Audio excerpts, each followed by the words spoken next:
Jamás pensé que mi propio hijo me arrancaría las llaves de las manos gritándome que debería estar muerto.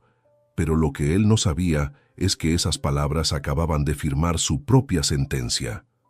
Antes de continuar, suscríbete y activa la campanita, porque cada día publicamos nuevas historias. Deja tu like y cuéntanos en los comentarios desde qué ciudad y país nos ves. Me llamo Emilio Vázquez Morales. Tengo 65 años y hasta el martes 15 de octubre de 2024 creía que conocía a mi hijo Diego. Esa tarde, mientras admiraba mi Ford Kuga nuevo en el garaje de mi casa en Chamberí, Madrid, jamás imaginé que los siguientes 5 minutos destruirían para siempre la imagen que tenía de mi único hijo. Había comprado ese coche después de meses de ahorro. Tras la muerte de mi esposa Elena hace 3 años, decidí darme algunos gustos que había postergado toda la vida. A los 65 años, jubilado de mi trabajo como supervisor en una empresa de construcción, finalmente podía permitirme ciertas comodidades sin sentir culpa. Eran las 4:30 de la tarde cuando escuché el portazo violento de la puerta principal. Diego había llegado, pero no como las otras veces. Sus pasos resonaron por toda la casa con una furia que me puso inmediatamente en alerta. No era normal en él. «Papá, ¿dónde estás?», gritó desde el pasillo. «Aquí, en el garaje», respondí, pensando que quizás había tenido problemas en el trabajo. Diego trabaja como gerente en una empresa de marketing digital. Siempre está estresado por los proyectos y los clientes exigentes. Cuando apareció en el marco de la puerta del garaje, su rostro estaba completamente rojo de ira. Sus ojos, normalmente tranquilos como los de su madre, brillaban con una rabia que nunca había visto antes. Llevaba puesta su camisa azul marino arrugada y la corbata floja, como si hubiera tenido un día terrible. «¿Qué es esto?», me preguntó señalando agresivamente hacia el Ford Kuga plateado. «Mi coche nuevo», respondí con naturalidad, sin entender aún la razón de su molestia. «Lo compré la semana pasada. ¿Te gusta?». «¿Tu coche nuevo?», repitió con sarcasmo venenoso. «¿Y con qué dinero, si se puede saber?». La pregunta me desconcertó.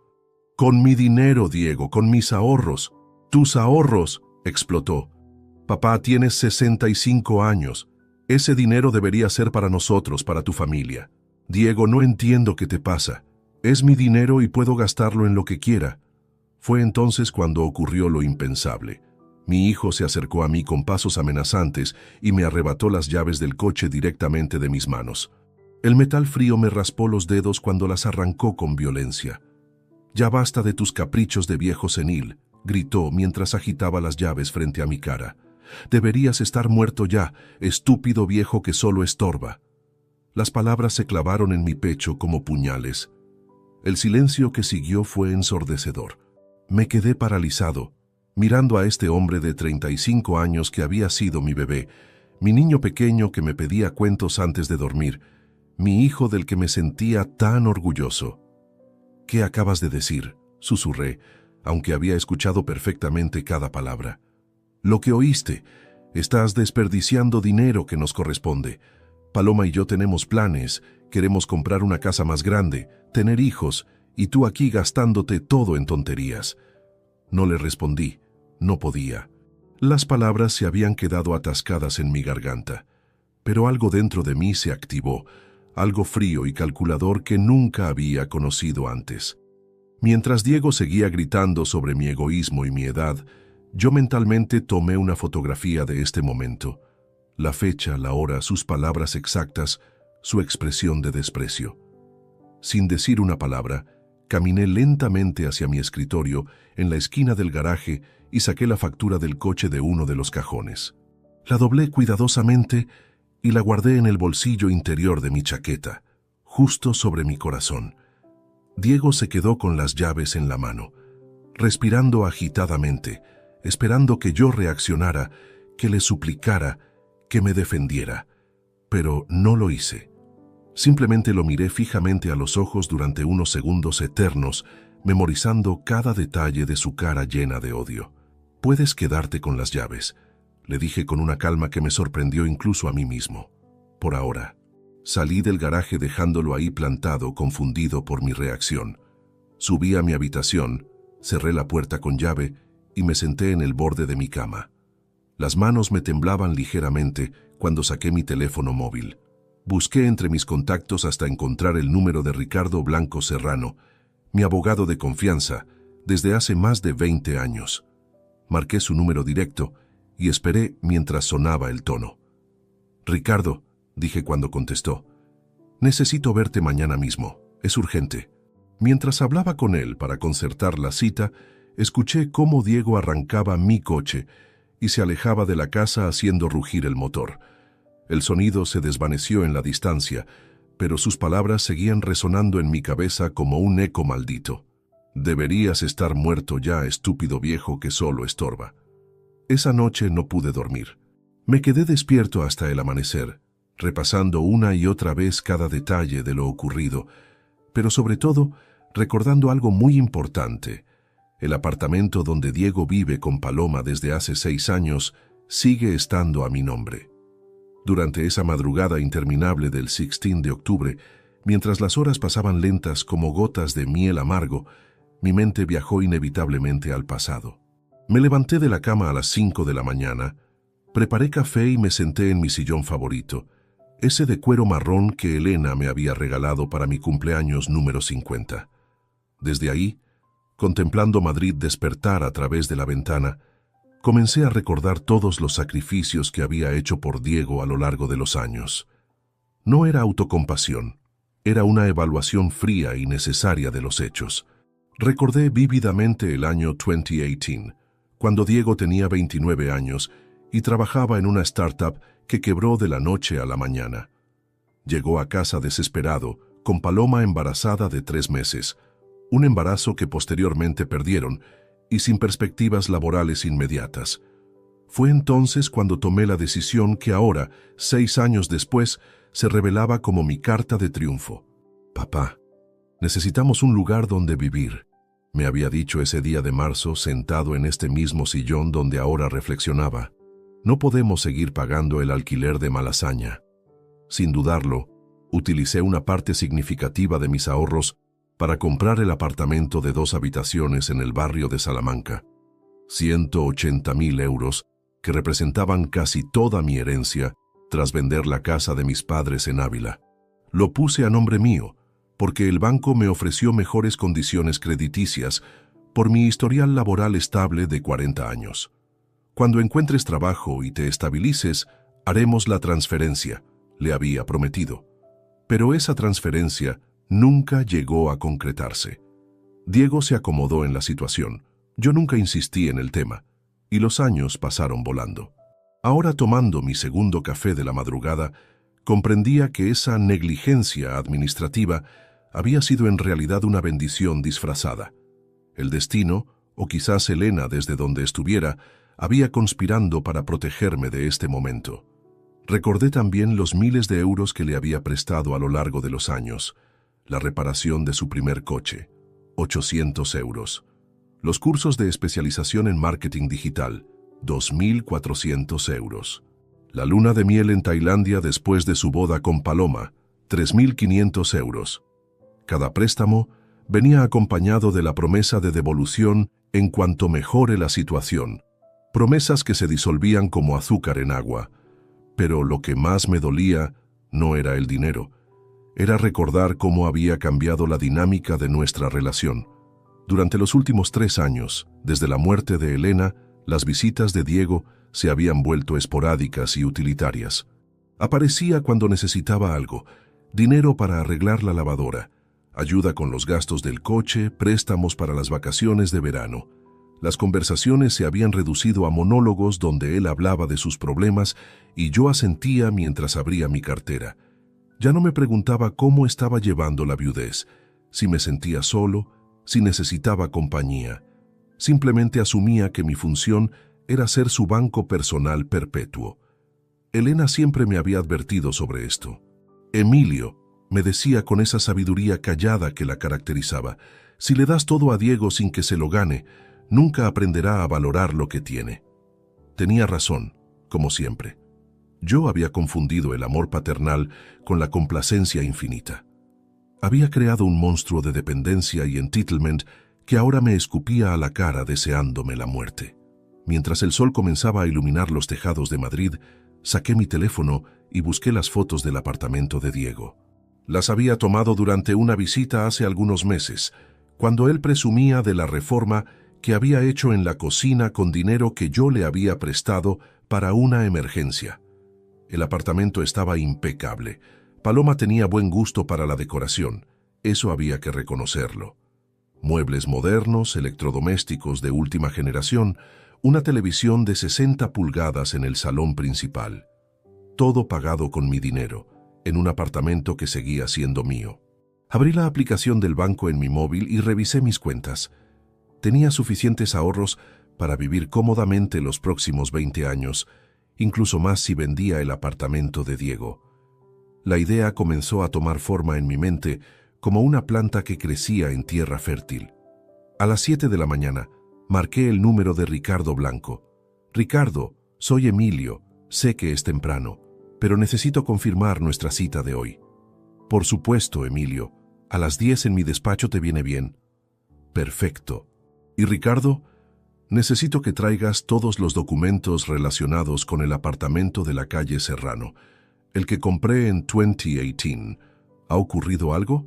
Digamos que ha llegado el momento de hacer algunos cambios importantes en mi vida. Después de colgar, me duché, me afeité con más cuidado del habitual y me puse mi mejor traje, el azul marino que Elena decía que me hacía ver distinguido. Si iba a comenzar una nueva etapa de mi vida, lo haría con la dignidad intacta. Mientras me anudaba la corbata frente al espejo, me di cuenta de algo fundamental. Ya no sentía dolor por las palabras de Diego.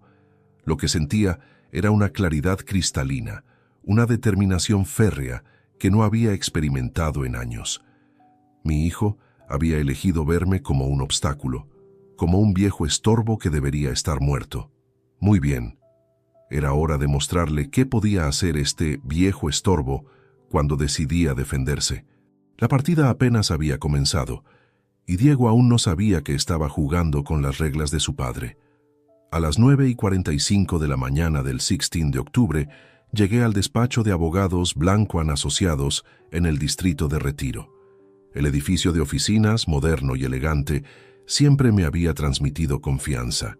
Ricardo había sido el abogado de Elena y mío durante más de 2 décadas, gestionando desde la compra de nuestra primera casa hasta los trámites tras el fallecimiento de mi esposa. Su secretaria, una mujer eficiente llamada Cristina Moreno, me recibió con la sonrisa profesional de siempre. «Don Emilio, pase por favor. El señor Blanco lo está esperando». Ricardo se levantó de su escritorio cuando entré. A sus 58 años, mantenía el aspecto pulcro y la barba perfectamente recortada que lo caracterizaban. Su despacho, forrado de libros jurídicos y diplomas, olía a cuero y café recién hecho. «Emilio, me alegra verte, aunque por teléfono sonabas preocupado. Cuéntame qué ha pasado». Me senté en una de las sillas de cuero frente a su escritorio y durante los siguientes 15 minutos le relaté con precisión quirúrgica los eventos del día anterior. Ricardo me escuchó sin interrumpir, tomando notas ocasionales en su bloc amarillo. «Entiendo», murmuró cuando terminé. «Tus sentimientos son completamente comprensibles. Ahora hablemos de los hechos legales». Ricardo abrió el expediente que había preparado y desplegó varios documentos sobre la mesa. El primero era la escritura de compra-venta del apartamento de la calle Serrano número 47, segundo piso, puerta B. «Como puedes ver aquí», señaló con su bolígrafo Montblanc, «tú apareces como único propietario registral.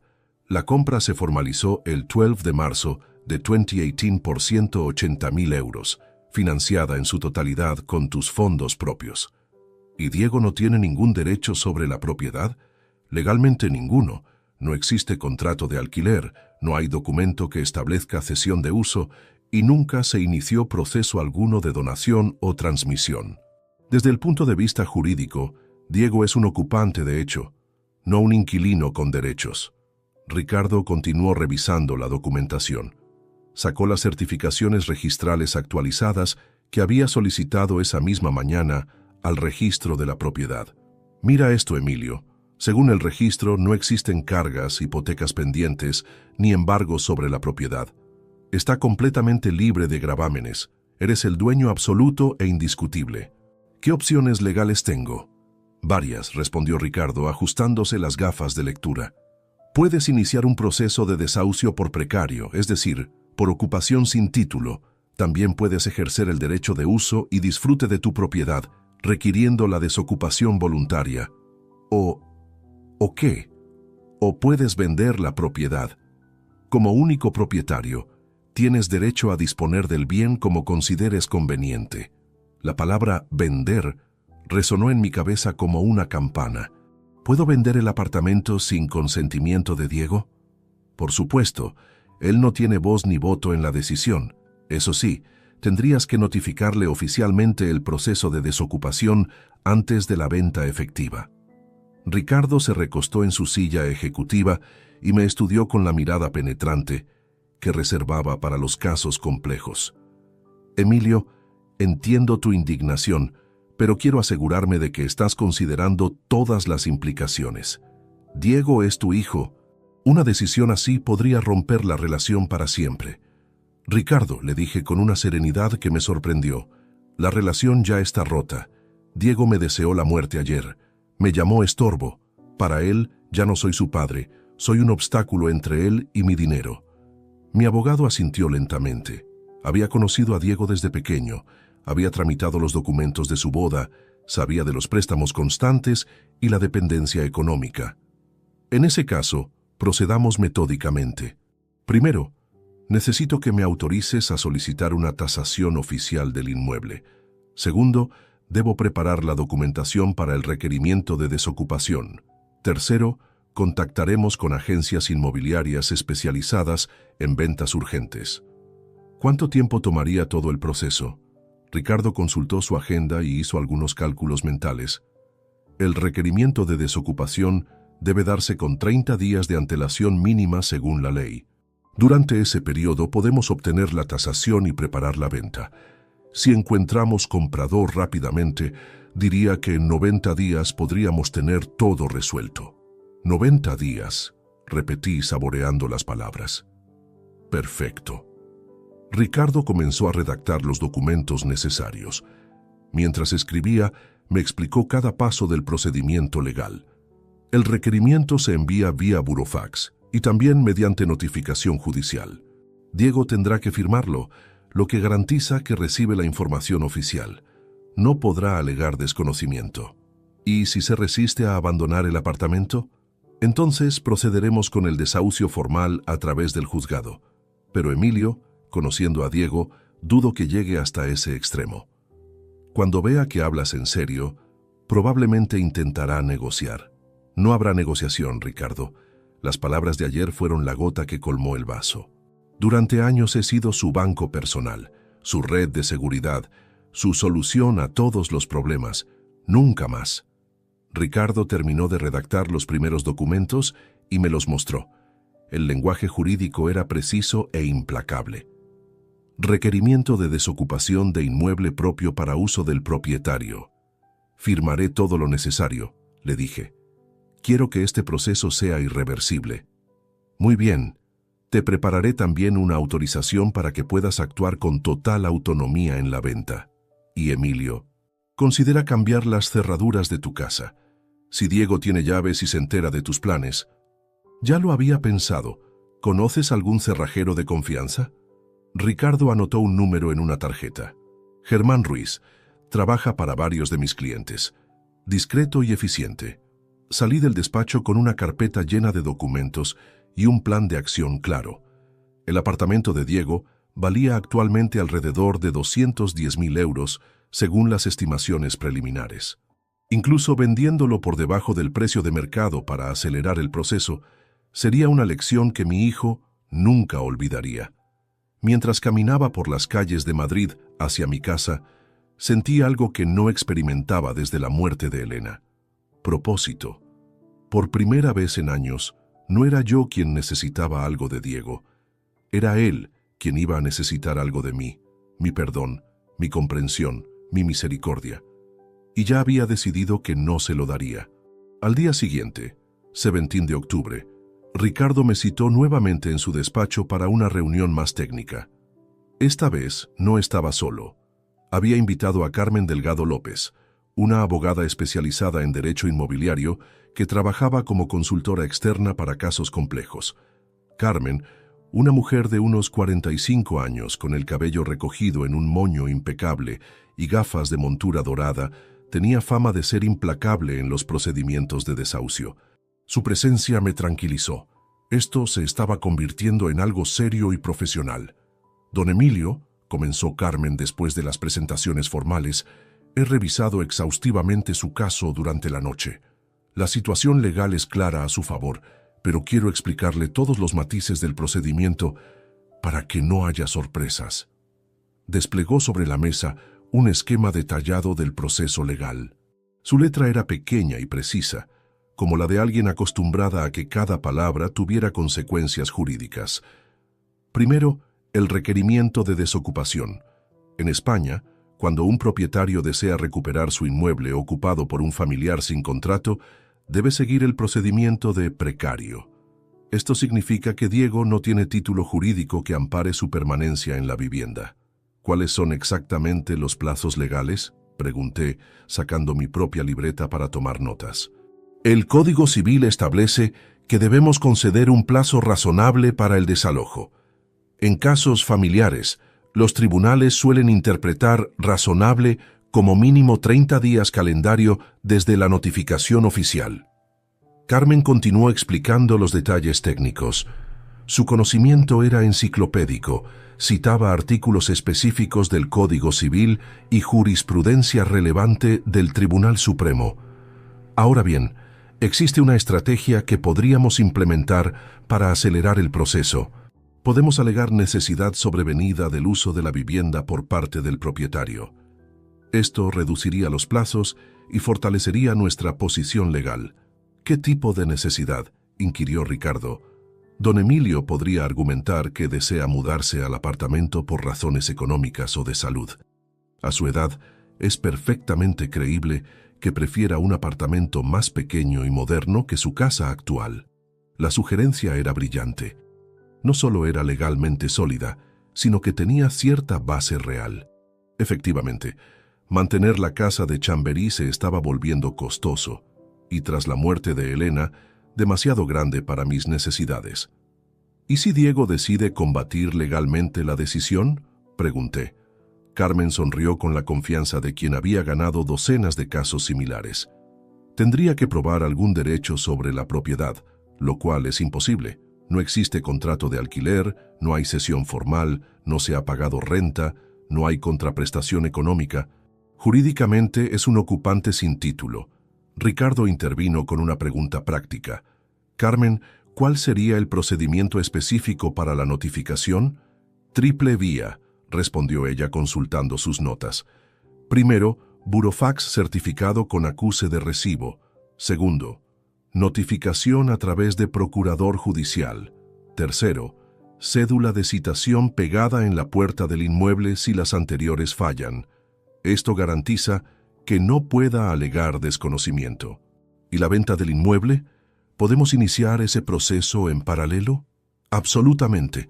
Como propietario registral, don Emilio puede poner en venta la propiedad inmediatamente. Lo único que debe garantizar es que el inmueble se entregue libre de ocupantes en el momento de la escrituración. Carmen sacó entonces una calculadora financiera y comenzó a hacer proyecciones económicas. Según las tasaciones preliminares que hemos consultado, el apartamento tiene un valor de mercado entre 205 y 215.000 euros. Si queremos una venta rápida, recomendaría ponerlo en el mercado por 190.000. Es un descuento atractivo que generará interés inmediato. ¿Qué agencias inmobiliarias recomiendan? Ricardo consultó su agenda de contactos profesionales. Tengo 3 agencias especializadas en ventas urgentes. Todas trabajan con inversores que pagan al contado. Podríamos tener ofertas firmes en 2 semanas. Carmen añadió información adicional sobre los aspectos fiscales. Don Emilio, la venta generará una ganancia patrimonial sujeta a tributación. El apartamento se compró por 180.000 y se vendería por aproximadamente 190.000. Serían 10.000 euros de plusvalía, más la plusvalía municipal correspondiente. Los impuestos no me preocupan, respondí. Lo importante es que el proceso sea irreversible una vez iniciado.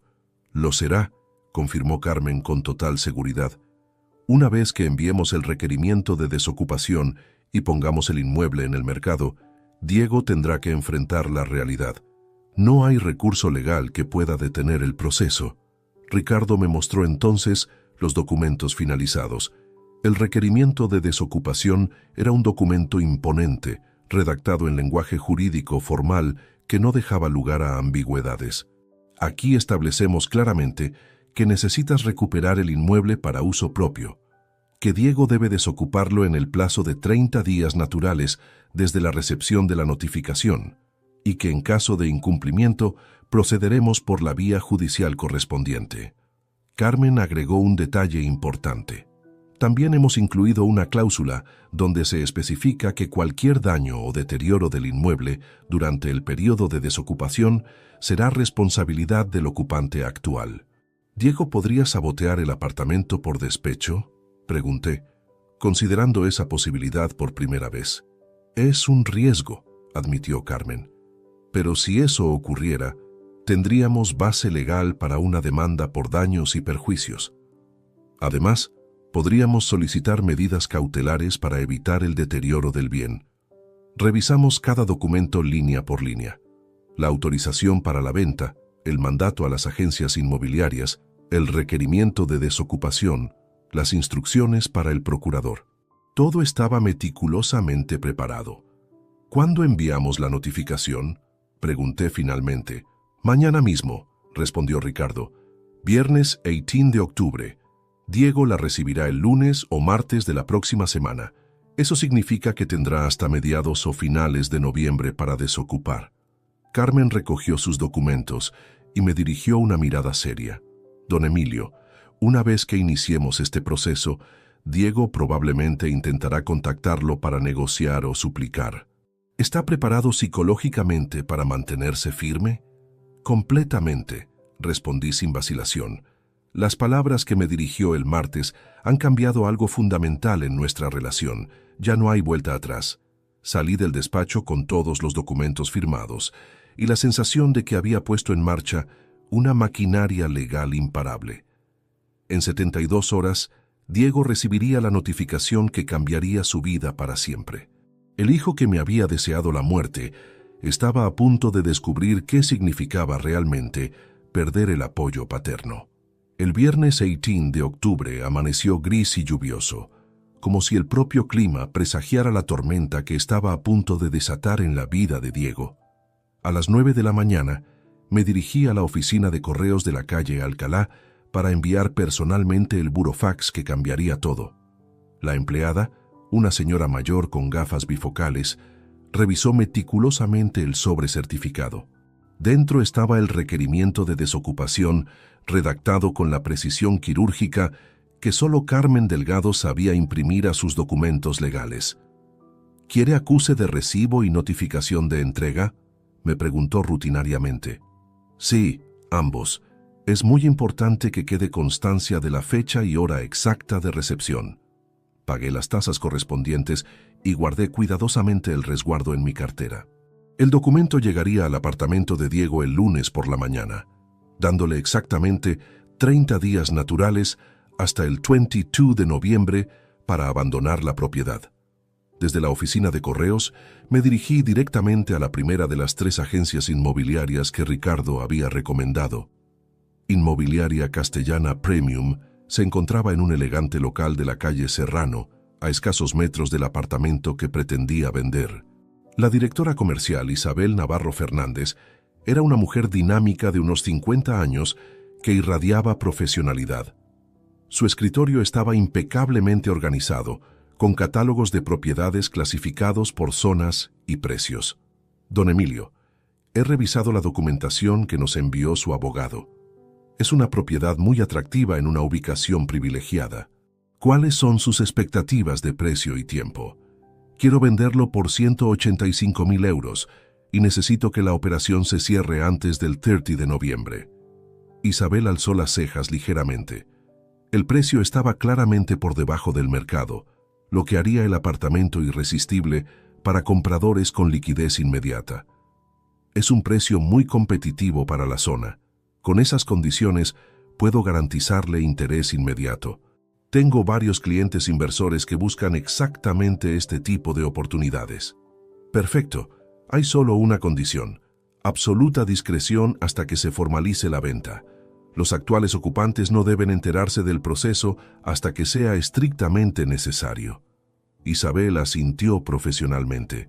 En su experiencia, las situaciones familiares complicadas eran más comunes de lo que la gente imaginaba. Entendido completamente. Programaremos las visitas cuando los ocupantes no estén presentes. ¿Tiene usted las llaves? Las tendré pronto, respondí, recordando que Ricardo había gestionado la duplicación de llaves a través de la administración del edificio, ejerciendo mis derechos como propietario registral. Después de firmar el contrato de comercialización exclusiva con Isabel, visité las otras dos agencias. Quería múltiples opciones para acelerar al máximo el proceso. La segunda agencia, Madrid Properties Elite, mostró el mismo entusiasmo por el precio competitivo. La tercera, especializada en inversores extranjeros, me aseguró que tenía compradores franceses e italianos buscando exactamente ese tipo de propiedades. Para el mediodía del viernes, 3 agencias inmobiliarias trabajaban activamente en la comercialización del apartamento de Diego, sin que él tuviera la menor sospecha de lo que se avecinaba. Por la tarde, recibí una llamada de Germán Ruiz, el cerrajero recomendado por Ricardo. Un hombre de voz grave y trato directo que inspiraba confianza inmediata. Don Emilio, su abogado, me ha explicado la situación. Puedo cambiarle todas las cerraduras de su casa este mismo fin de semana. Instalaremos un sistema de seguridad adicional por si acaso. ¿Qué tipo de seguridad adicional?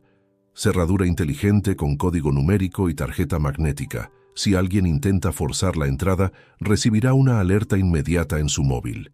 El sábado por la mañana, mientras Germán trabajaba en las cerraduras, yo organizaba meticulosamente todos los documentos relacionados con Diego. Facturas de los préstamos nunca devueltos, registros de transferencias bancarias, fotografías del apartamento, historial de pagos realizados en su nombre. Era impresionante ver todo junto.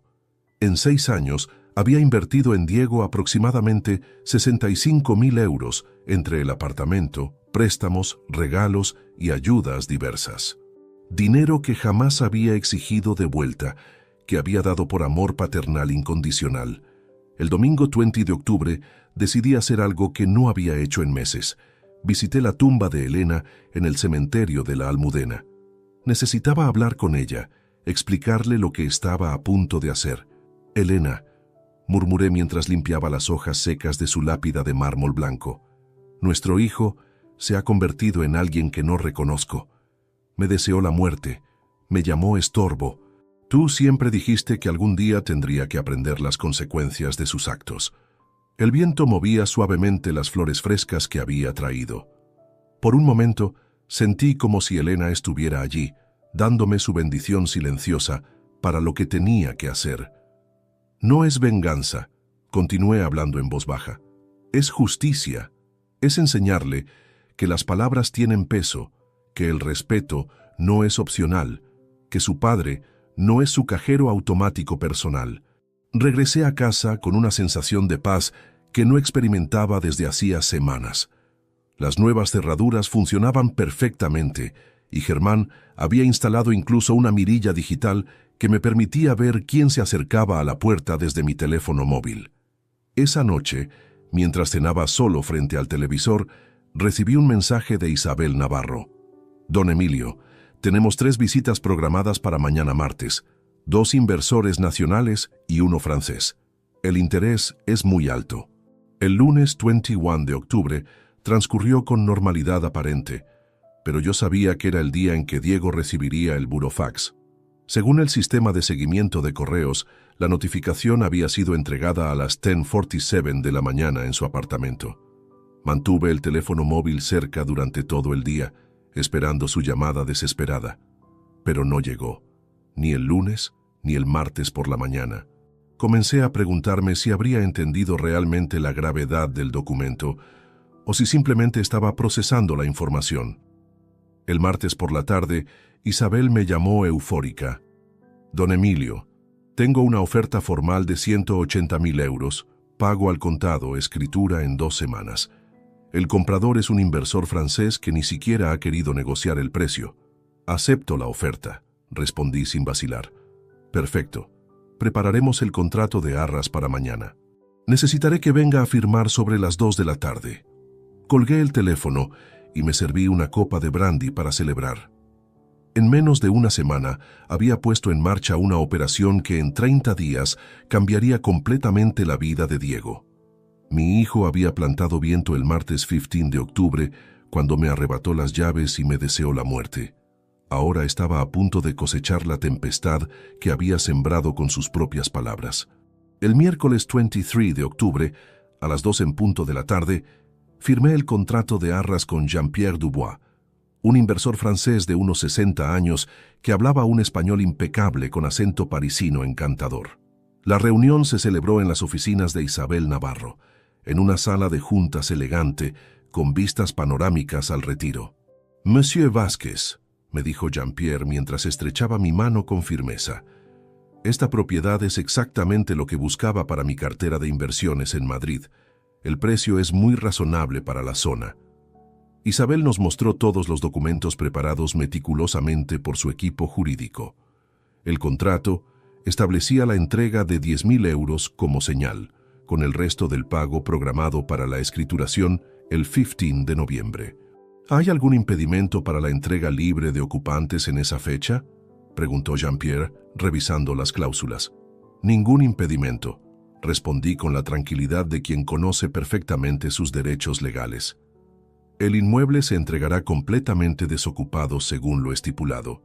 Firmé cada página del contrato, sintiendo una mezcla extraña de determinación y melancolía. Estaba vendiendo el apartamento que había comprado con tanto cariño para mi hijo, pero también estaba recuperando mi dignidad después de años de ser tratado como un banco personal. Después de la firma, Isabel me acompañó a su despacho privado para ultimar los detalles administrativos. «Don Emilio, necesitaré las llaves originales para las últimas visitas técnicas del comprador. El tasador municipal vendrá el viernes y el arquitecto técnico hará la inspección estructural el lunes». «Sin problema. Mi abogado le hará llegar las llaves mañana mismo». Esa tarde llamé a Ricardo para informarle sobre la venta formalizada. «Excelente, Emilio. Todo está progresando según lo planificado. Por cierto, tengo noticias sobre Diego. Según me informó el procurador, intentó devolver el burofax sin abrir el lunes, pero el empleado de correos le explicó que era imposible. Finalmente, lo aceptó el martes por la mañana». «¿Ha intentado contactarte?» «No directamente, pero su esposa Paloma llamó a mi secretaria esta mañana preguntando por ti. Cristina le dijo que estabas ocupado con asuntos personales y que no podía interrumpirte». La información me tranquilizó. Diego estaba empezando a comprender la gravedad de la situación, pero aún no había tomado medidas desesperadas. El jueves por la mañana decidí hacer algo que llevaba semanas postergando: visitar a mi hermana Amparo en Segovia. Amparo Vázquez tenía 70 años, 3 más que yo, y había sido testigo de toda la evolución de mi relación con Diego a lo largo de los años. El viaje en tren hasta Segovia me dio tiempo para reflexionar. Amparo siempre había sido más directa que Elena en sus opiniones sobre Diego.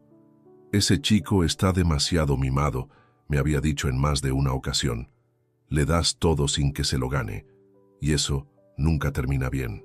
Amparo vivía en una casa acogedora cerca del acueducto, rodeada de macetas con geranios y un pequeño huerto donde cultivaba tomates y lechugas. Su rostro se iluminó cuando me vio llegar. «Emilio, qué sorpresa tan agradable. Pasa, pasa, te preparo un café como te gusta». Durante la comida casera de lentejas con chorizo que había preparado, le conté toda la historia. Amparo me escuchó sin interrumpir, asintiendo ocasionalmente con gestos que revelaban que nada de lo que le contaba la sorprendía realmente. «Emilio, me dijo cuando terminé mi relato. Llevas años esperando este momento sin saberlo. Diego se ha comportado como un parásito y tú como un anfitrión demasiado generoso. ¿Crees que estoy siendo demasiado severo? ¿Severo? Amparo se rió con esa risa franca que la caracterizaba. Hermano, llegas tarde. Elena y yo hablábamos de esto hace años. Ella estaba preocupada por cómo Diego se estaba aprovechando de tu buen corazón. ¿Elena hablaba contigo sobre Diego? Por supuesto. Me contó sobre todos los préstamos que nunca devolvía, sobre cómo solo aparecía cuando necesitaba dinero, sobre cómo había cambiado desde que se casó con Paloma. Elena temía que algún día te faltara el respeto de manera irreversible. Las palabras de Amparo me confirmaron que estaba tomando la decisión correcta. Elena había previsto exactamente lo que terminó ocurriendo. ¿Sabes qué me dijo Elena la última vez que hablamos sobre Diego? Continuó Amparo. Me dijo, si algún día Diego cruza la línea del respeto con Emilio, espero que mi marido tenga el valor de poner límites definitivos. Regresé a Madrid esa misma tarde con la sensación de que Elena me estaba guiando desde donde estuviera. El tren atravesaba los Campos Dorados de Castilla mientras yo planificaba los últimos detalles de mi estrategia. El viernes 25 de octubre recibí una llamada inesperada. Era Paloma. Emilio. Su voz sonaba tensa y preocupada. Necesitamos hablar. Diego está muy angustiado por ese documento legal que recibió. ¿Podemos vernos? Paloma, todo lo que tenía que decir está en el documento. Si Diego quiere hablar conmigo, que me llame él personalmente. Está demasiado orgulloso para llamarte, pero Emilio, por favor, piénsalo bien. Somos familia. Familia es quien te respeta, Paloma. Diego me deseó la muerte hace 10 días. Las familias no se desean la muerte entre sí. Colgué el teléfono sintiendo una punzada de tristeza, pero también de resolución férrea. Paloma era una buena mujer que había quedado atrapada en el medio de este conflicto, pero mi decisión ya estaba tomada. Esa noche, mientras cenaba solo en mi cocina renovada, recibí un mensaje de Jean-Pierre. Monsieur Vázquez, el tasador confirmó que la propiedad está en excelentes condiciones. Estoy muy satisfecho con la compra. Al mismo tiempo, mi teléfono registró una llamada perdida de Diego. No había dejado mensaje de voz, pero el simple hecho de que hubiera llamado indicaba que finalmente estaba comprendiendo que esto no era una amenaza vacía. Me serví una copa de vino tinto y salí al pequeño balcón que daba al patio interior. Las luces de Madrid brillaban en la distancia, y por primera vez en años me sentí completamente dueño de mi propio destino. En 3 semanas, el 15 de noviembre, Jean-Pierre Dubois se convertiría en el nuevo propietario del apartamento de Diego. Mi hijo tendría que encontrar un nuevo hogar, aprender a vivir sin mi apoyo económico y enfrentar las consecuencias de haber confundido el amor paternal con la sumisión incondicional. La cuenta atrás había comenzado y cada día que pasaba me sentía más seguro de que estaba haciendo exactamente lo que Elena hubiera querido que hiciera. El lunes 28 de octubre, a las 10:30 de la mañana, mi teléfono móvil vibró con una llamada entrante. El identificador mostraba el número de Diego. Dejé que sonara hasta que saltó el buzón de voz, pero no dejó mensaje. A los 5 minutos volvió a llamar. Esta vez contesté. Papá.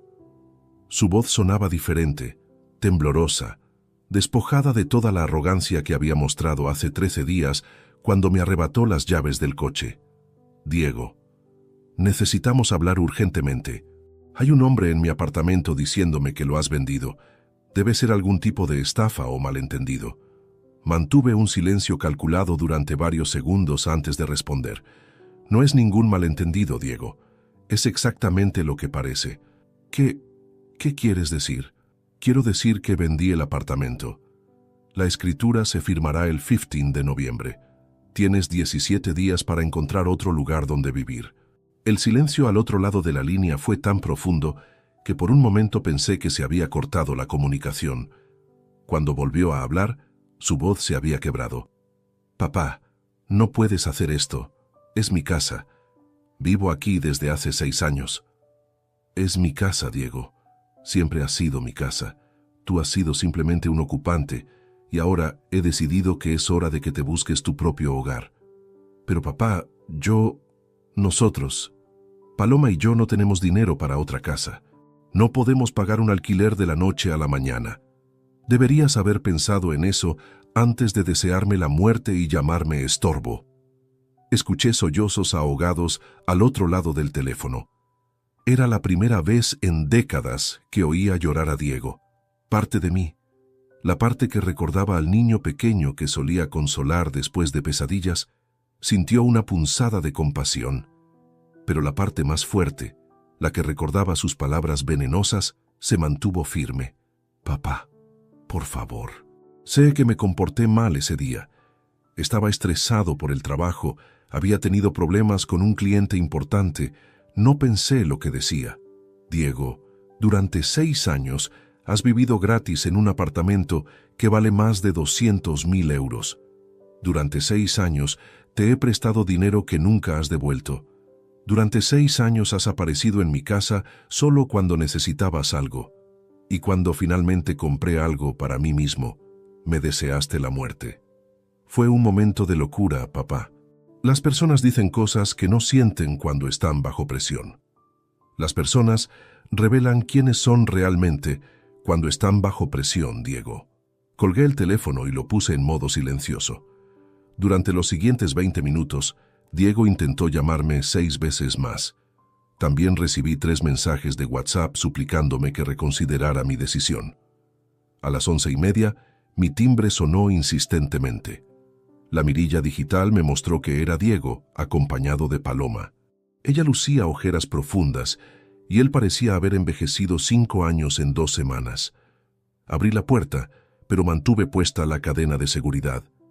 Papá, abre por favor. Tenemos que resolver esto como familia. Ya no somos familia, Diego. Las familias se respetan entre sí. Tú decidiste que yo era un estorbo que debería estar muerto. Paloma se adelantó, con lágrimas corriendo por sus mejillas. Emilio, por favor, piénsalo bien. Diego cometió un error. ¿Pero vas a destruir nuestras vidas por unas palabras dichas en un momento de ira? Paloma, durante 6 años he pagado vuestros gastos, vuestros caprichos, vuestras vacaciones. He sido vuestro banco personal sin pedir nunca nada a cambio excepto respeto. Diego decidió que ni siquiera eso merecía. ¡Estás loco!, explotó Diego de repente, mostrando nuevamente su verdadera naturaleza. No puedes echarnos a la calle así. Voy a denunciarte. Esto es maltrato familiar. Cerré la puerta suavemente y me dirigí al teléfono fijo para llamar a Ricardo. Ricardo, Diego está en mi puerta amenazándome con denuncias. ¿Puede hacer algo legalmente? Absolutamente nada, Emilio. Tú eres el propietario legal, has seguido todos los procedimientos correctos y él no tiene ningún derecho sobre la propiedad. Sus amenazas solo confirman que tomaste la decisión correcta. Durante la siguiente hora, Diego y Paloma permanecieron en el portal de mi edificio. Los veía a través de la mirilla digital, discutiendo entre ellos, él gesticulando violentamente mientras ella intentaba calmarlo.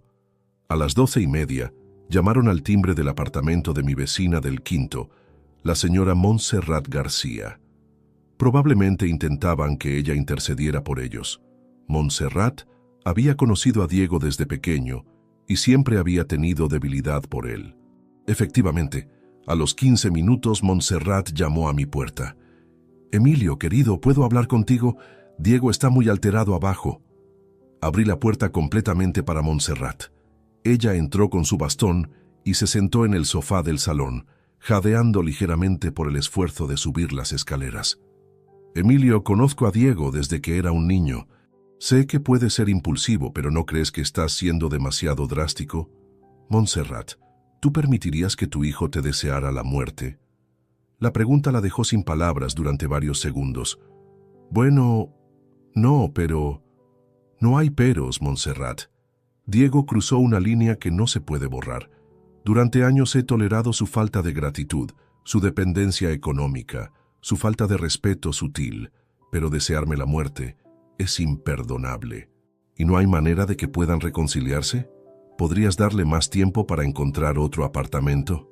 El tiempo se acabó el 15 de octubre, cuando me arrebató las llaves de mi coche y me llamó estorbo. La escritura se firma el 15 de noviembre y esa fecha no va a cambiar. Montserrat se marchó con expresión preocupada, pero yo sabía que en el fondo me comprendía. Había criado a 3 hijos sola después de enviudar joven y sabía la importancia de establecer límites. Esa tarde, Isabel Navarro me llamó para confirmar que Jean-Pierre había completado todas las inspecciones técnicas del apartamento. Don Emilio, el comprador está encantado con la propiedad. Ha confirmado que el dinero estará disponible para la escritura el 15 de noviembre. Solo necesita que el apartamento esté completamente desocupado para esa fecha. Estará desocupado, le aseguré. Diego ha recibido toda la notificación legal correspondiente. Por la noche, mientras cenaba tranquilamente viendo las noticias, reflexioné sobre lo ocurrido durante el día. Diego había mostrado su verdadera cara nuevamente cuando las cosas no salieron como él esperaba. Primero las súplicas, luego las amenazas legales. Era el patrón de comportamiento de alguien que nunca había aprendido a aceptar las consecuencias de sus actos. Mañana sería 29 de octubre. Quedarían exactamente 17 días para la escritura, y Diego finalmente había comprendido que su padre ya no era el hombre complaciente y manipulable que había conocido toda su vida. La partida había entrado en su fase final, y por primera vez en años yo tenía todas las cartas ganadoras en mis manos. El martes 29 de octubre comenzó con una lluvia torrencial que golpeaba los cristales de mi ventana como lágrimas desesperadas. A las 7 de la mañana, mi teléfono vibró con un mensaje de WhatsApp de Diego. «Papá, he estado despierto toda la noche pensando. Por favor, dame una oportunidad de explicarme. Ven al apartamento a las 10. Necesitamos hablar cara a cara». No respondí inmediatamente. Durante el desayuno, mientras bebía mi café y comía tostadas con mermelada de naranja que Elena solía prepararme, consideré si valía la pena tener esa conversación final. Finalmente decidí que Diego merecía la oportunidad de escuchar, de mi propia boca, por qué su futuro había cambiado para siempre. A las 10 en punto, llegué al edificio de la calle Serrano. El portero, Sebastián López, un hombre mayor que me conocía desde la compra del apartamento, me saludó con una mezcla de respeto y curiosidad. «Don Emilio, hace tiempo que no lo veía por aquí. Diego me comentó que hay algunos malentendidos familiares». «No hay malentendidos, Sebastián. Solo consecuencias». Subí en el ascensor hasta el segundo piso, sintiendo cómo el estómago se me contraía ligeramente. No por nerviosismo, sino por la tristeza de ver cómo había llegado a este punto con mi único hijo. Diego abrió la puerta inmediatamente, como si hubiera estado esperando pegado a la mirilla. Tenía el aspecto de alguien que no había dormido en días, barba sin afeitar, ojeras profundas, la misma ropa arrugada que llevaba el día anterior. «Papá, gracias por venir. Pasa, por favor». El apartamento se veía impecable, como si Paloma hubiera pasado toda la noche limpiando obsesivamente. Cada superficie brillaba, los cojines del sofá estaban perfectamente colocados, incluso habían puesto flores frescas en el jarrón del centro de la mesa de comedor. Paloma apareció desde la cocina, luciendo igualmente demacrada. Llevaba puesto un vestido azul que reconocí. Se lo habían comprado con dinero que yo les presté para gastos urgentes hace 2 años. «Emilio, siéntate por favor. Te he preparado tu café favorito, ese colombiano que tanto te gusta». Era cierto, habían comprado café colombiano. Probablemente habían salido corriendo a comprarlo esta mañana, recordando mis preferencias en un intento desesperado de ablandarme. «Papá», comenzó Diego sentándose frente a mí en el sofá que yo había ayudado a financiar, «he reflexionado profundamente sobre lo que pasó hace 2 semanas. Tienes razón en estar molesto». «¿Molesto?», repetí con calma glacial. «Diego, no estoy molesto. Un padre se molesta cuando su hijo llega tarde a cenar o cuando saca malas notas. Yo estoy decepcionado para siempre». «Pero papá, fue un momento de locura. Había tenido el peor día de mi vida en el trabajo. Perdimos el cliente más importante de la empresa. Mi jefe me echó la culpa de todo. Paloma y yo habíamos estado discutiendo por dinero». «Para», lo interrumpí levantando la mano. «No me des excusas. Dame razones». Diego me miró confundido. «¿Cuál es la diferencia? Las excusas culpan a las circunstancias. Las razones toman responsabilidad personal. Dime, ¿por qué decidiste que era aceptable desearme la muerte? Diego se quedó en silencio durante largos segundos, visiblemente luchando por encontrar una respuesta que no sonara como una excusa. No, no hay razón, admitió finalmente. Fue inexcusable. Correcto, fue inexcusable, y las acciones inexcusables tienen consecuencias irreversibles. Paloma se acercó entonces, sentándose en el brazo del sofá junto a Diego.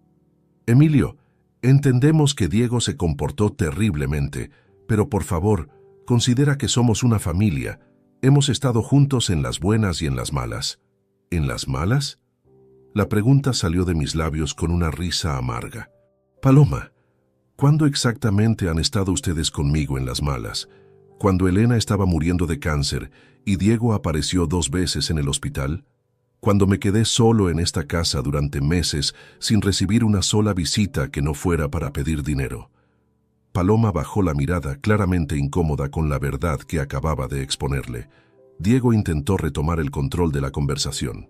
Papá, sé que no he sido el mejor hijo, lo reconozco, pero dame la oportunidad de cambiar. Podemos establecer un plan de pagos para devolverte todo el dinero que te debo. Podemos visitarte más, incluirte más en nuestras vidas. ¿Un plan de pagos? Me levanté del sofá y caminé hacia la ventana que daba al patio interior. Diego, me debes aproximadamente 65.000 euros acumulados en 6 años. Con tu salario actual, tardarías 15 años en devolverme todo, asumiendo que no me pidieras ni un euro más. La cifra los dejó boquiabiertos. Evidentemente nunca habían hecho las cuentas. Pero más importante que el dinero, continué sin volverme hacia ellos, es el respeto, y eso, Diego, es algo que no se puede pagar a plazos, o se tiene o no se tiene. ¡Lo tengo!, exclamó Diego levantándose bruscamente. Por supuesto que te respeto. Eres mi padre. Me giré lentamente para mirarlo a los ojos.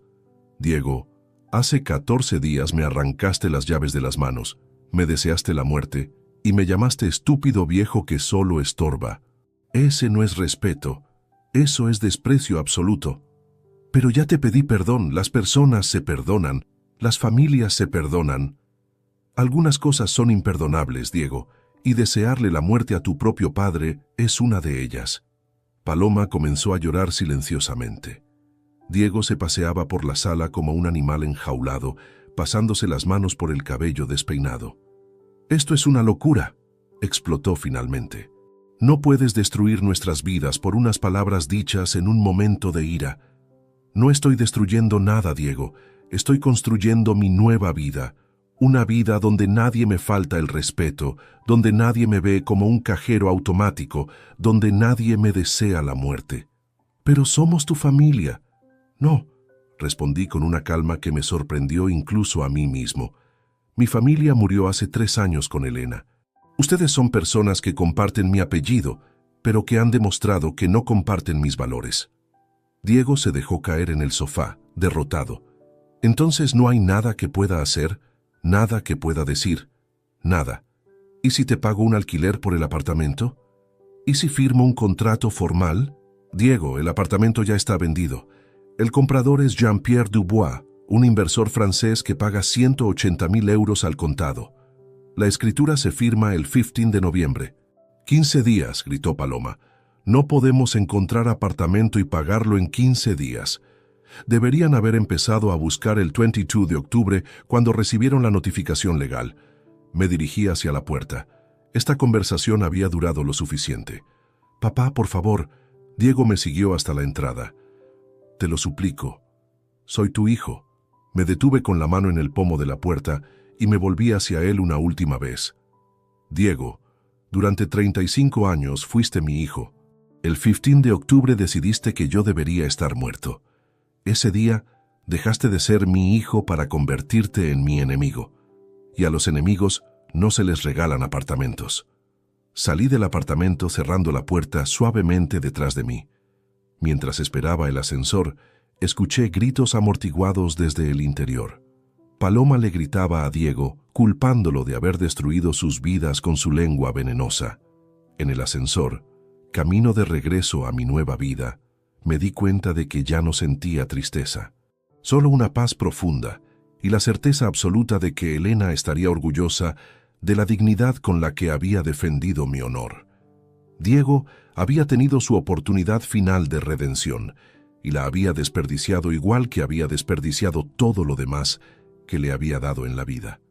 Los días siguientes al confronto final transcurrieron con una velocidad extraña, como si el tiempo mismo hubiera decidido acelerar el inevitable desenlace. El miércoles 30 de octubre, Isabel Navarro me llamó temprano por la mañana con noticias que confirmaban que no había vuelta atrás. Don Emilio, Jean-Pierre, ha depositado ya la totalidad del importe en la cuenta notarial. 180.000 euros están listos para la escrituración del 15 de noviembre. También me ha confirmado que tiene todo preparado para la mudanza inmediata posterior a la firma. Perfecto, Isabel. ¿Algún problema con la documentación? Ninguno. El registro de la propiedad ha confirmado que no existen cargas ocultas ni impedimentos legales. La operación está completamente limpia. Esa misma tarde recibí una visita inesperada. Montserrat García, mi vecina del 5º piso, apareció en mi puerta acompañada de Julián Herrera, el presidente de la comunidad de propietarios. Julián era un hombre robusto de unos 60 años, jubilado de la banca, que siempre había mostrado respeto por mi situación como viudo. «Emilio», comenzó Montserrat después de que le sirviera café en el salón, «Julián tiene algo que contarte sobre Diego». Julián se aclaró la garganta incómodamente. «Emilio, no quería inmiscuirme en asuntos familiares, pero siento que debo informarte. Ayer por la noche, alrededor de las 11, Diego apareció en mi casa».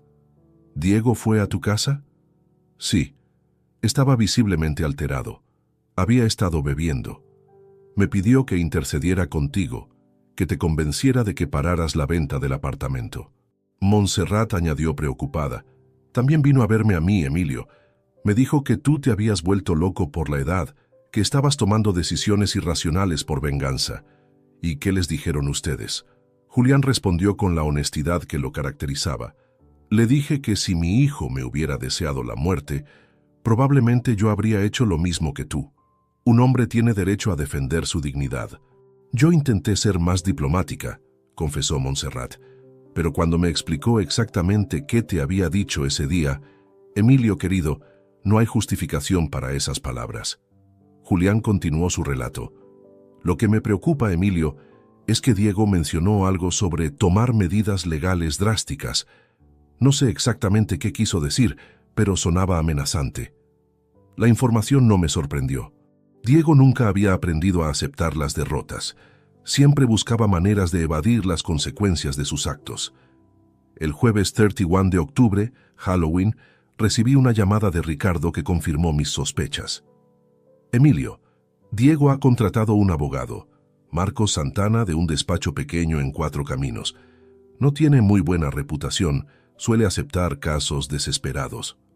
¿Qué tipo de acción legal puede emprender? Prácticamente ninguna efectiva. Puede intentar alegar derecho de uso por convivencia prolongada, pero sin contrato ni pagos de renta documentados es imposible.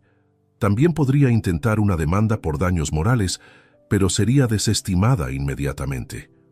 ¿Algo más?» «Sí, algo inquietante. Según mis fuentes, Diego le ha dicho a Santana que eres un anciano con problemas mentales, que estás tomando decisiones irracionales influenciado por la soledad y el deterioro cognitivo». La estrategia no me sorprendió, pero sí me molestó profundamente. Diego estaba dispuesto a manchar mi reputación con tal de salirse con la suya. El viernes 1 de noviembre, Día de Todos los Santos, ocurrió algo que cambió definitivamente la dinámica familiar. Amparo me llamó desde Segovia con noticias alarmantes. «Emilio, Paloma vino a verme ayer. Llegó en tren, llorando desconsoladamente». «¿Paloma fue a Segovia?» «Sí. Me contó que ella y Diego han estado discutiendo violentamente desde tu última visita. Según me dijo, Diego ha comenzado a beber excesivamente y se ha vuelto agresivo verbalmente con ella». «¿Agresivo cómo?». Le grita. La culpa de la situación. Dice que por sus gastos excesivos él se vio obligado a pedirte dinero constantemente. Paloma está asustada, Emilio. Me dijo que nunca había visto a Diego así. La información me preocupó genuinamente por Paloma. Ella había sido siempre una víctima secundaria de la dependencia económica que Diego había desarrollado conmigo. ¿Qué más te dijo? Que ha estado buscando apartamentos de alquiler, pero con su salario actual no pueden permitirse nada decente en Madrid. Los apartamentos que pueden pagar están en barrios peligrosos o en condiciones terribles.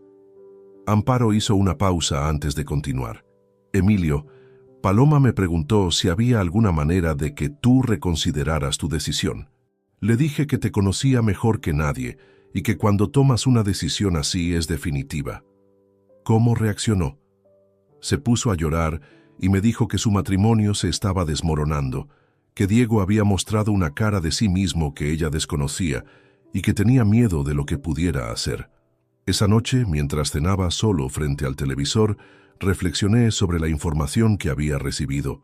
Diego no solo estaba perdiendo el apartamento, sino que también estaba destruyendo su matrimonio con su incapacidad de aceptar responsabilidad por las consecuencias de sus actos. El sábado 2 de noviembre recibí una llamada inesperada de Paloma. Su voz sonaba quebrada, exhausta. Emilio, sé que probablemente no quieras hablar conmigo, pero necesito decirte algo. Te escucho, Paloma. Diego se ha ido de casa. Llevamos 3 días discutiendo sin parar, y anoche me dijo que si yo no era capaz de apoyarlo contra ti, entonces no valía la pena seguir casado conmigo. ¿Se fue definitivamente? No lo sé. Se llevó ropa para varios días y me dijo que iba a quedarse con un amigo hasta que solucionara el problema que tú has creado. Esas fueron sus palabras exactas. Paloma comenzó a sollozar al teléfono. Emilio, sé que Diego se comportó terriblemente contigo y entiendo tu decisión. Pero esto se está convirtiendo en algo monstruoso. Mi marido se ha vuelto alguien a quien no reconozco. Paloma, lamento que estés pasando por esto, pero Diego está mostrando quién es realmente cuando las cosas no salen como él quiere. Lo sé, admitió entre lágrimas. Durante 6 años vivimos cómodamente gracias a tu generosidad, y yo me acostumbré a esa vida sin valorar realmente el sacrificio que significaba para ti. ¿Qué vas a hacer ahora? Mi madre me ha ofrecido volver temporalmente a Zaragoza, a su casa. Creo que voy a aceptar. Necesito alejarme de esta situación y pensar con claridad sobre mi futuro. Después de colgar, me di cuenta de que Diego había logrado algo que parecía imposible: destruir completamente su propia vida en el espacio de 3 semanas. Había perdido el apartamento gratuito, estaba perdiendo a su esposa y había arruinado para siempre su relación conmigo. Todo por 30 segundos de palabras venenosas, dichas en un momento de ira descontrolada. El domingo 3 de noviembre, mientras paseaba por el Retiro disfrutando del sol otoñal, recibí un mensaje de Jean-Pierre. Monsieur Vázquez, confirmo que estaré en Madrid el 14 de noviembre para la escritura. Estoy muy ilusionado con mi nueva inversión. Quedaban exactamente 12 días para que se cerrara definitivamente el capítulo más doloroso de mi vida como padre. Y por primera vez en años me sentía completamente en paz con mis decisiones. El lunes 4 de noviembre comenzó con una llamada que cambiaría el rumbo de mis planes futuros. Era Amparo, llamando desde Segovia con una propuesta inesperada. Emilio, he estado pensando mucho en tu situación. ¿Has considerado qué vas a hacer después del 15 de noviembre? ¿A qué te refieres? ¿A dónde vas a vivir? Esa casa de Chamberí es demasiado grande para ti solo. Y después de todo lo que ha pasado con Diego, imagino que Madrid te trae recuerdos dolorosos. Tenía razón. Durante las últimas semanas había estado tan concentrado en el proceso de venta del apartamento que no había pensado seriamente en mi propio futuro. Emilio, tengo una propuesta. Aquí en Segovia, a 3 calles de mi casa, se ha puesto en venta un precioso apartamento de 2 habitaciones. Vista al acueducto, completamente reformado, y cuesta solo 90.000 euros. La idea resonó inmediatamente en mi mente. Segovia era una ciudad tranquila, con historia, donde conocía gente y podría empezar verdaderamente de cero. Además, continuó Amparo, con lo que saques de la venta del apartamento de Diego más lo que puedas conseguir por tu casa de Madrid, tendrías dinero suficiente para vivir muy cómodamente el resto de tu vida. Esa tarde conduje hasta Segovia para ver el apartamento que me había mencionado Amparo. El viaje de hora y media me dio tiempo para reflexionar sobre esta nueva posibilidad que se abría ante mí. El apartamento estaba en la calle Real, en un edificio del siglo XVIII completamente rehabilitado. Segundo piso, ascensor nuevo, 60 metros cuadrados perfectamente distribuidos. Desde la ventana del salón se veía una esquina del acueducto romano y el silencio era absoluto comparado con el bullicio constante de Madrid. «Es perfecto», le dije a Amparo mientras recorríamos las habitaciones. «Aquí podría empezar realmente una nueva vida. Y estarías cerca de mí», añadió ella con una sonrisa. «Podríamos pasar más tiempo juntos, como cuando éramos jóvenes». Esa misma tarde contacté con la inmobiliaria local y firmé una reserva del apartamento de Segovia. El proceso se movía con la tranquilidad provinciana, muy diferente al ritmo frenético que había caracterizado la venta del apartamento de Diego. El martes 5 de noviembre recibí otra llamada inesperada, esta vez de alguien completamente ajeno al conflicto familiar. Era Aurora Jiménez, la directora de recursos humanos de la empresa donde había trabajado durante 30 años. «Don Emilio, lamento molestarlo, pero hemos recibido una llamada muy extraña. Un abogado preguntando por su estado mental y su capacidad para tomar decisiones financieras». La noticia me enfureció. Diego había llegado al extremo de intentar manchar mi reputación profesional. ¿Qué tipo de preguntas hacía? Quería saber si habíamos notado cambios en su comportamiento antes de su jubilación, si había mostrado signos de deterioro cognitivo, ese tipo de cosas. Por supuesto, le dijimos que usted había sido un empleado ejemplar hasta el último día. ¿Le dieron información? Absolutamente ninguna. Le dijimos que sus datos médicos y personales eran confidenciales y que si quería información oficial necesitaría una orden judicial. Inmediatamente llamé a Ricardo para informarle de esta nueva táctica de Diego. «Es exactamente lo que esperaba», me dijo Ricardo con tono resignado. «Es la única estrategia legal que le queda, intentar demostrar incapacidad mental. Pero Emilio, necesito que te hagas un examen médico completo inmediatamente». «¿Para qué?» «Para tener documentación oficial que demuestre tu perfecto estado mental. Con un informe neurológico y psiquiátrico fechado esta semana, cualquier alegación de Diego será desestimada automáticamente». El miércoles 6 de noviembre, pasé la mañana entera en la clínica privada Ruber, sometiéndome a una batería completa de exámenes cognitivos y neurológicos. El doctor Fernando Molina, neurólogo de prestigio, me hizo pruebas de memoria, razonamiento lógico, coordinación motora y evaluación psicológica.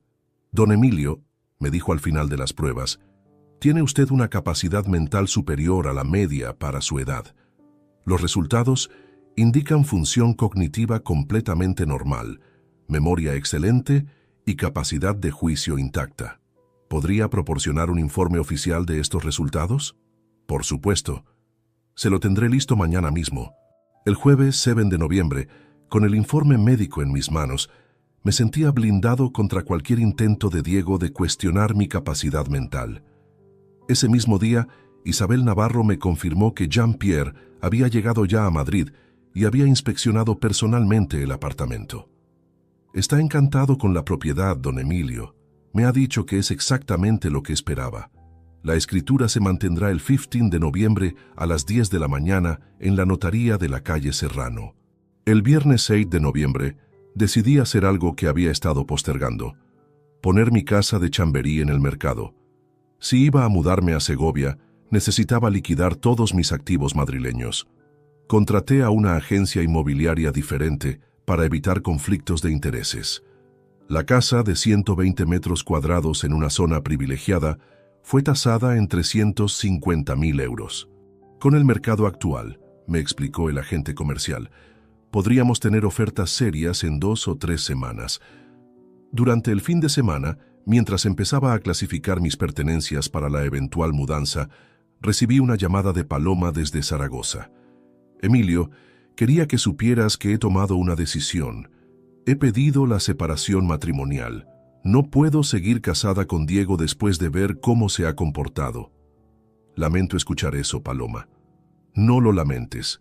Durante estas semanas he reflexionado mucho sobre nuestra relación. Me he dado cuenta de que Diego nunca valoró realmente lo que tú hacías por nosotros. Yo tampoco, si soy honesta. ¿Cómo está Diego? No lo sé. No hemos hablado desde que se fue de casa. Sus amigos me dicen que está viviendo en el sofá de diferentes personas, bebiendo demasiado y culpando a todo el mundo excepto a sí mismo. Paloma hizo una pausa antes de continuar. Emilio, quiero pedirte perdón. Durante 6 años disfruté de tu generosidad sin agradecerla realmente. Me acostumbré tanto a esa vida cómoda que olvidé que todo salía de tu bolsillo y de tu corazón. Paloma, tú no fuiste quien me faltó el respeto. No tienes nada que perdonarte. Sí lo tengo. Debería haber frenado a Diego cuando se aprovechaba de ti. Debería haber insistido en que te devolviera el dinero prestado. Debería haber valorado más al hombre que nos había dado tanto. Después de colgar, me di cuenta de que Paloma había demostrado más madurez emocional en esa conversación que Diego en toda su vida adulta. El lunes, 11 de noviembre, 4 días antes de la escritura final, recibí la última jugada desesperada de Diego. Un burófax certificado enviado por su abogado, Marcos Santana, con una última propuesta de reconciliación familiar. La propuesta era ridícula. Diego se ofrecía a pagar un alquiler mensual de 400 euros por el apartamento, prometía devolverme, gradualmente, todo el dinero prestado y pedía que cancelara la venta en aras de la armonía familiar. Ricardo se rió cuando le leí la propuesta por teléfono. 400 euros mensuales por un apartamento de 200.000 euros de valor. Eso representa un 4% anual de rentabilidad. Cualquier depósito bancario da más rendimiento. ¿Debo responder algo? Nada en absoluto. El silencio es la respuesta más elocuente que puedes dar. El martes 12 de noviembre, mientras empaquetaba libros en cajas de cartón, me di cuenta de que por primera vez en meses me sentía genuinamente optimista sobre el futuro. Segovia me esperaba con la promesa de tranquilidad, cercanía a Amparo y una vida donde nadie cuestionaría mi dignidad. Diego había elegido su camino el 15 de octubre, cuando me deseó la muerte. Ahora, exactamente un mes después, estaba a punto de cosechar las consecuencias definitivas de esa elección. Y yo estaba a punto de comenzar la mejor etapa de mi vida. Libre, respetado y dueño absoluto de mi propio destino. El jueves 15 de noviembre de 2024 amaneció con un cielo despejado y una claridad cristalina que parecía presagiar el final definitivo de esta historia. A las 9 de la mañana, me dirigí hacia la notaría de la calle Serrano con Ricardo, llevando conmigo todos los documentos necesarios para la escrituración que marcaría el punto final de mi relación con Diego. Jean-Pierre Dubois ya estaba esperando cuando llegamos, impecablemente vestido con un traje gris oscuro y expresión satisfecha. Sus asesores legales habían revisado minuciosamente toda la documentación durante la semana anterior y no quedaba ningún cabo suelto. «Monsieur Vázquez», me saludó con su cortesía francesa habitual, «es un placer cerrar esta operación. Estoy muy satisfecho con la inversión». El notario, don Miguel Ángel Torres, un hombre de unos 50 años con décadas de experiencia en operaciones inmobiliarias complejas, nos recibió en su despacho con la solemnidad que requería el momento. «Señores, procederemos con la lectura de la escritura de compraventa del inmueble Cito en calle Serrano, número 47, segundo piso, puerta B». Durante los 20 minutos siguientes, escuché atentamente cada cláusula del documento que transfería oficialmente la propiedad del apartamento de Diego a Jean-Pierre. 180.000 euros que representaban mucho más que dinero. Representaban mi dignidad recuperada, mi autoridad restaurada y la lección más importante que había dado como padre en toda mi vida. Cuando firmé la última página, sentí una liberación profunda que no había experimentado desde la muerte de Elena. Era como si hubiera cerrado definitivamente un capítulo doloroso de mi vida para abrir uno completamente nuevo. La operación está completada, anunció el notario. El inmueble queda transferido al señor Dubois, libre de cargas y ocupantes. Jean-Pierre me estrechó la mano calurosamente. Monsieur Vázquez, ha sido un placer hacer negocios con usted. Espero que disfrute de su nueva vida en Segovia. Salí de la notaría sintiendo que acababa de completar la transformación más importante de mis 65 años. Ya no era el hombre complaciente y manipulable que había permitido años de falta de respeto. Era alguien que había demostrado que las palabras tienen consecuencias y que la dignidad personal no es negociable. Esa misma tarde, mientras ultimaba los detalles de mi mudanza a Segovia, recibí una llamada inesperada de Montserrat García. Emilio, querido, Diego apareció esta mañana en el edificio. Sebastián, el portero, tuvo que llamar a la policía porque se negaba a marcharse y gritaba que el apartamento seguía siendo suyo. ¿Qué pasó exactamente? Llegó completamente bebido a las 8 de la mañana, con aspecto deplorable. Intentó subir al segundo piso, pero Jean-Pierre ya estaba allí con los operarios cambiando las cerraduras. Diego se puso violento, empezó a gritar que habían robado su casa. Montserrat hizo una pausa antes de continuar. Emilio, era desgarrador verlo así, pero también me dio mucha pena ver cómo había caído tan bajo. Sus propias decisiones lo han llevado a esta situación. ¿La policía lo detuvo? No, solo le explicaron que ya no tenía derecho a estar en el edificio y lo escoltaron hasta la calle. Pero Emilio me dijo algo antes de irse que me preocupó. ¿Qué dijo? Que esto no había terminado, que iba a recuperar lo que era suyo. Parecían amenazas vacías de un hombre desesperado, pero quería que lo supieras. Esa noche, mientras cenaba por última vez en mi casa de Chamberí antes de la mudanza definitiva, reflexioné sobre el camino recorrido desde aquel martes 15 de octubre, cuando Diego me arrebató las llaves del coche. En exactamente un mes había logrado algo que parecía imposible. Había recuperado completamente el control de mi vida.